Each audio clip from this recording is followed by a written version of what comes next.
Hello, my name's Astrid, and I'm a 60-year-old woman. I recently disowned my son because he tried to essentially poison me. I feel like I've lost my child, and while things are better, I still can't help but look back. So I figured I'd just share my story with you. I had my son, Damon, at the age of 21. We were really close, especially considering that I didn't work for a long time because my husband took care of us financially. When Damon was around 12, I went back to studying and got myself a degree. That allowed me to start working, and I got myself a pretty good job. My pay, along with my husband's, meant that we had a pretty solid amount of savings. We invested in a lot of things, and I'm still reaping the benefits of them today. Anyway, my husband got diagnosed with cancer when Damon was 16 and passed away a year after his diagnosis. Damon and I were shattered. It took us a long time to fully heal, but Damon had made up his mind to do medicine for college.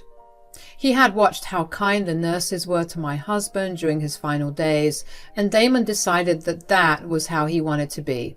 In college, Damon met his now ex-wife. The both of them got married shortly after graduating, and his wife got pregnant with my granddaughter, June. Damon had just started working, and his shifts were at very odd times, and that put a lot of stress on his relationship with his wife. But they worked through it. Things started to come together for them when Damon's wife got a brilliant job offer in another state. The three of them moved there, and I only ever saw them during the holidays after that. That's how things were for the next 16 years. Until one day, Damon caught his wife cheating on him. He had come back home unexpectedly early and caught her in bed with her co-worker. Suffice it to say, that marriage ended pretty badly. Since his ex-wife earned more money than him, she bought their house and had everything written in her name, so he had practically no right to it. She also happily gave up custody of June. Damon ended up coming back to our hometown after the divorce was finalized. He looked like a mess, and so did June. I offered to let them stay with me, but Damon insisted on getting an apartment for him and June. I helped them out as much as I could, and within a few months they didn't need me over as often. They began to settle in, and June went back to high school with ease.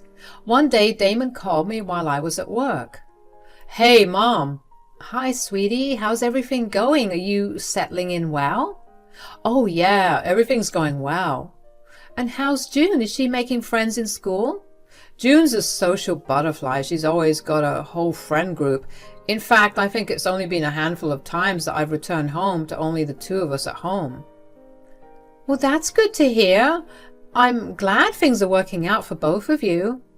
"Yeah, it's been a tough year to say the least, but you made the move here easier than it would have been." "Nonsense." "No, June has taken to cooking recently, and she makes these lovely dishes. So while we can't do much to show you how much we appreciate you, we can most definitely provide you with some good dinners." "Oh, Damon, there's no need for all that. Let June focus her energy on studying right now. And there's no need to do anything to show me you appreciate my help. Just seeing both of you living happily is more than enough." "No, Mom, I insist. June would love to have you over as well." "All right. I would love to spend more time with both of you anyway." "Great. I'll come pick you up at around 6 p.m. this weekend." No, I'll drive over, but I'll see you there." "See you, Mom." I was genuinely touched by Damon's offer, and I was excited to spend time with both of them. When the weekend came, I went over with a bottle of wine and some chocolates for June. Damon and June greeted me warmly, and then Damon and I sat down to drink some wine. I tried to go into the kitchen and help June out as she finished cooking the meal and setting it up, but Damon insisted that I sit with him instead. Dinner was absolutely lovely. June cooked a lovely meal that was something straight out of a movie. She even made dessert. Damon kept asking me if everything was all right with the meal, and I assured him that it was. I left shortly after dinner, and while I was driving, my stomach started to hurt. Now, I don't usually get stomach aches because I take very good care of my gut health, so I knew that something was seriously wrong. I tried to power through the pain, but then I began to feel lightheaded. I knew immediately that I was having some sort of allergic reaction, so I parked at the side of the road and quickly administered my EpiPen to myself. When I began to feel a little better, I carefully drove myself to the ER. I couldn't help but wonder what the cause was. I was only allergic to sesame and tree nuts, both of which Damon knew of, so I was sure that he didn't let June put those in the food. The doctors quickly checked me in and took my vitals to make sure that I was going to do okay.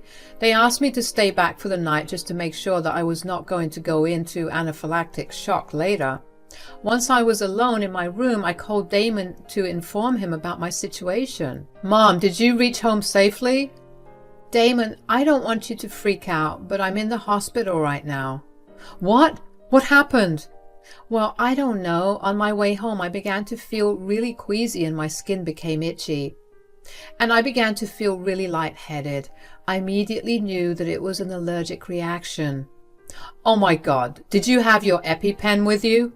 "Oh yes, thankfully. I never leave home without it, but I managed to get myself to the hospital after I administered it to myself." "What's the doctor saying?" "Everything's fine, but they've kept me here just to make sure that I'll be okay." "Okay, that's good." "Did June have any tree nuts or sesame in her food?" "No, not anything that I know of." "Did you eat something on the way back home?" "I didn't." "Do you think there must have been some sort of cross-contamination?"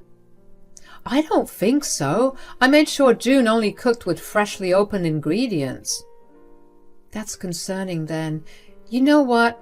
I'm too tired to think about it. We'll just figure it out another time." "Yes, you just take your time and recover well. I'm so sorry that happened to you. I'll swing by right now and check in on you." "Oh, that's all right, sweetie." No, I insist. I'll be more careful next time. At least I hope you'll come over again another time. June was really happy that you liked her food." "Of course I'll come over again. What happened today was just an unfortunate mishap. Besides, I loved the food and I loved spending time with you guys even more." "I'm glad. I'll see you in a bit, Mom. Just get some rest until then." Damon came over rather fast and he stayed with me for a while. He made sure I was doing okay before leaving. I managed to fall asleep and went back home the next day.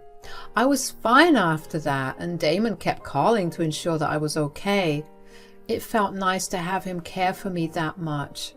About a week later, Damon and June invited me over again for dinner. June seemed unfazed about what happened, and I didn't dwell on it too much. Once again, I tried to help June in the kitchen, but Damon insisted that I didn't help. Dinner was lovely again, but just like last time, on my way home, I got severely sick. I remember thinking that it was more than a coincidence that it happened again. I discussed it with Damon when he came to visit me in the hospital again, but he dismissed all of my concerns. I figured that I was overthinking it and let it go, although I did tell Damon that I was going to forego dinner the next week.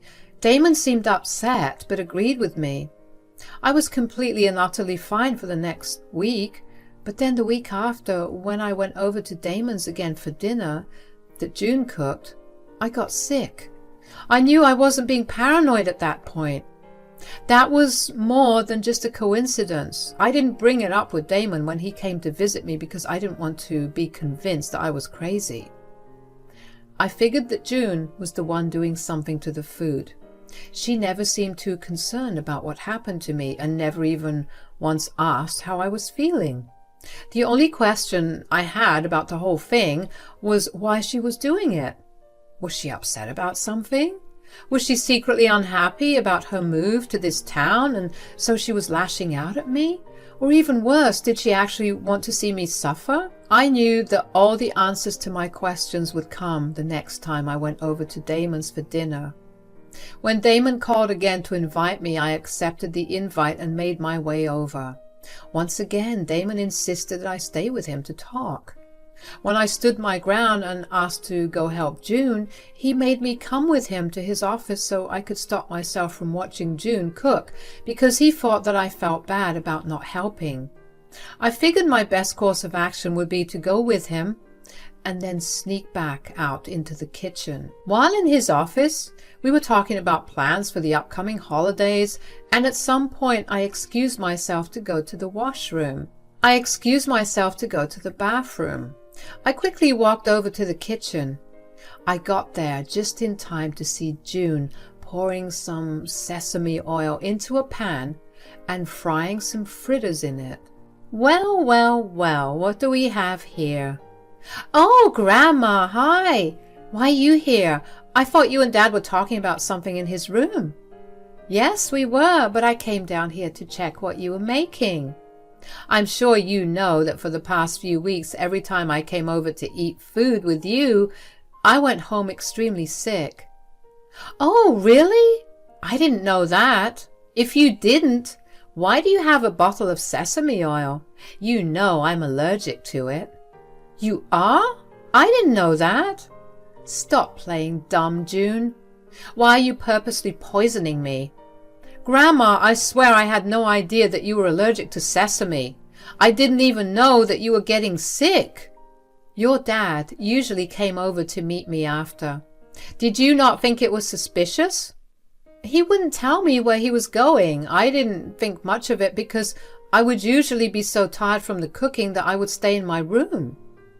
Does your dad know that you've been putting sesame oil in my food?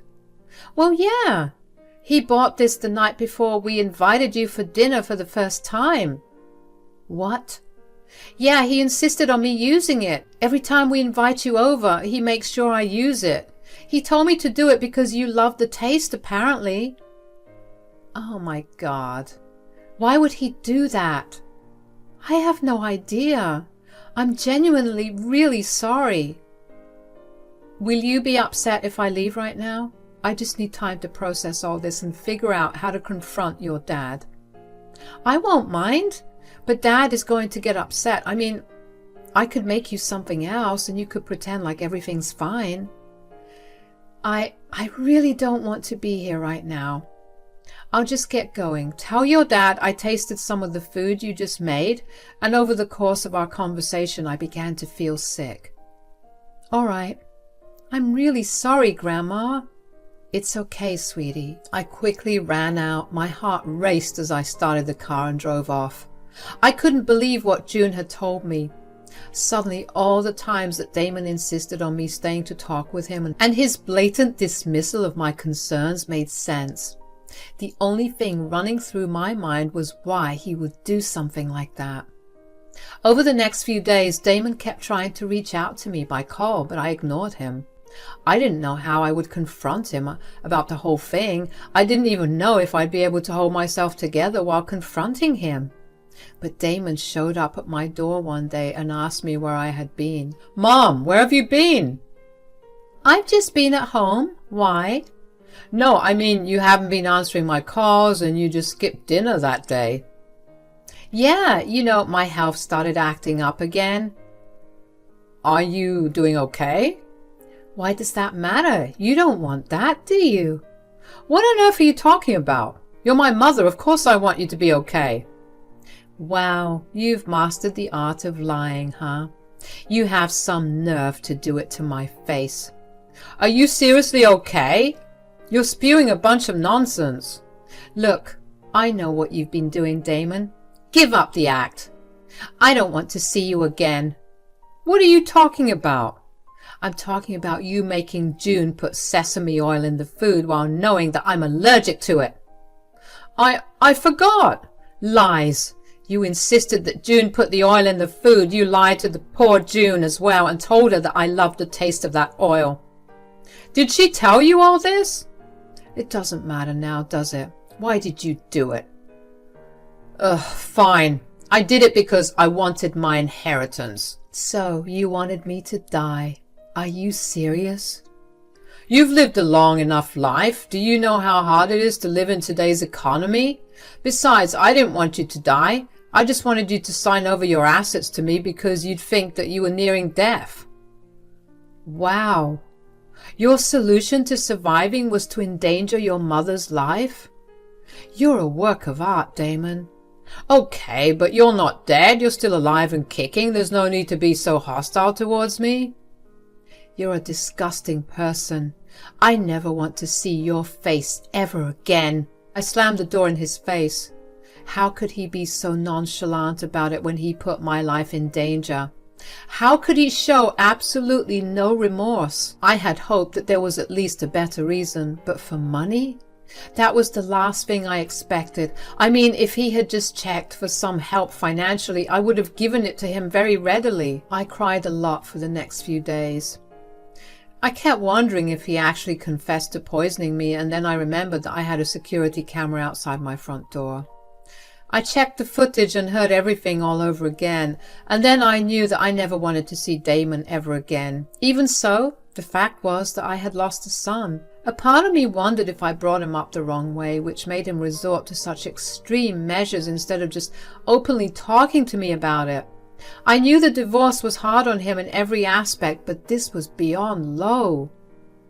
After a few days, the sadness and hurt began to ebb away, and a new emotion settled in me: anger. Not only had he poisoned me, but he also put June in danger.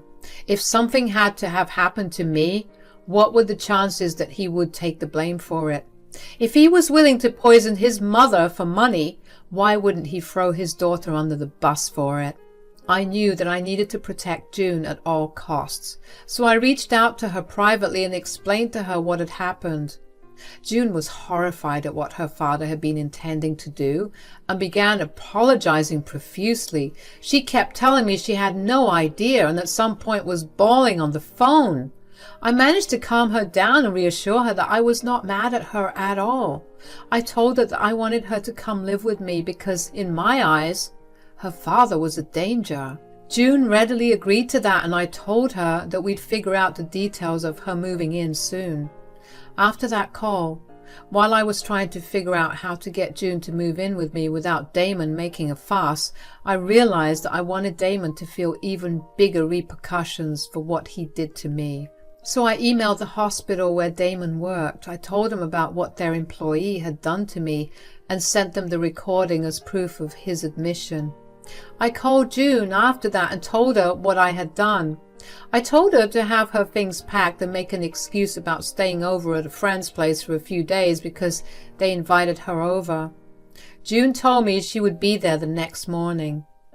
Thankfully, June arrived safely. It wasn't an unbelievable excuse considering her social status at school was pretty well known.